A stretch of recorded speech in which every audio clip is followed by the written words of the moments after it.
انسان جب ہر چیز میں کیڑے نکالنے لگ جاتا ہے نا تو وہ اپنی افادیت سے بڑا دور ہو جاتا ہے،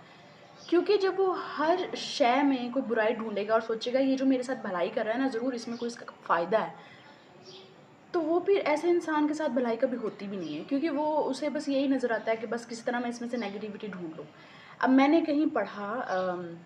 کافی کوئی لبریٹ ایلیٹ کلاس پیپل تھے جنہوں نے ایک پوسٹ بنائی ہوئی تھی جس میں لکھا ہوا تھا کہ عدت ایک جو ہے وہ سیوٹیبل چیز نہیں ہے عورت کے لیے، کیونکہ اس کے ہسبینڈ کے مرنے کے بعد چاہیے کہ اسے اسپیس ملنی چاہیے، اسے سوشلائز کرنے کو زیادہ ٹائم ملنا چاہیے، زیادہ لوگوں میں ملے جلے، پارٹیز کرے، یا چلے پارٹیز نہیں بھی کرنی تو وہ لوگوں میں ملے جلے، بازار میں جائے، ذرا گھر سے باہر نکلے گی تو اس کا دماغ فریش ہوگا اور وہ اپنے غم سے دور ہو جائے گی۔ میں نے سوچا کہ کتنے بیوقوف ہیں، اگر یہی بات کوئی سائیکائٹسٹ کہتا ہے یا یہی بات کوئی ڈاکٹر کہتا ہے تو آپ بہت دھیان سے سنتے ہیں اور آپ کہتے ہیں کہ اچھا ٹھیک ہے۔ اب جیسے ہمیں ڈاکٹر یہ کہتا ہے کہ کھانے کے بعد پانی نہیں پینا تو ہمیں وہ لگتا ہے کہ ارشاد ہو گیا ہے، ہمیں یہ بات سننی چاہیے کیونکہ ڈاکٹر کو تو بہت پتہ ہے، لیکن یہی بات اگر ہم سنت کے حوالے سے دیکھتے ہیں تو ہمیں لگتا ہے کہ سمجھ رہے ہیں۔ تو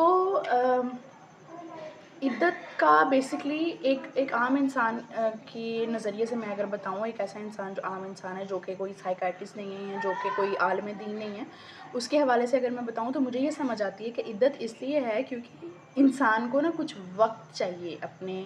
غم سے نکلنے کے لیے۔ کچھ لوگوں کو شوق لگتا ہے، کچھ ڈیتھس ایسی ہوتی ہیں کہ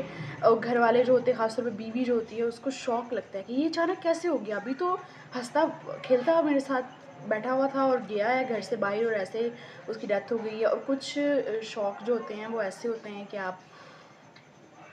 ان سے اگر یہ اس لحاظ سے اس طرح سے بھی ہے کہ اس کے جو باقی رشتہ دار ہیں ان کو یہ حکم ہے کہ اس ٹائم ڈیوریشن میں وہ اس کی ہیلپ کریں، یعنی کہ اس کے جو بیرونی معاملات ہیں وہ سنبھالیں،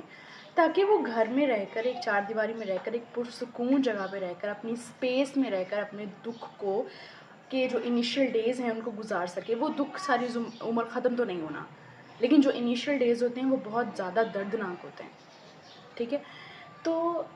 آپ خود سوچیں ایک عورت کے لیے کتنا بڑا شاکنگ ہے، اور خاص طور پہ وہ کپل جس میں محبت ہوتی ہے۔ جن میں محبت نہیں ہوتی دکھ تو ان کے لیے بھی برابر ہی ہے، لیکن جن میں محبت ہوتی ہے ان کے لیے صرف ان کے بچوں کا باپ یا ان کا شوہر نہیں جاتا، ان کا دوست بھی جاتا ہے، ان کا غمخوار بھی جاتا ہے، ان کا پیارا بھی جاتا ہے جس سے ان کو کبھی محبت تھی۔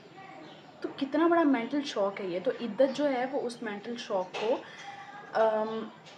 کہ جو انیشیل شاکنگ ڈیز ہیں ان کو گزارنے میں ہیلپ دیتی ہے۔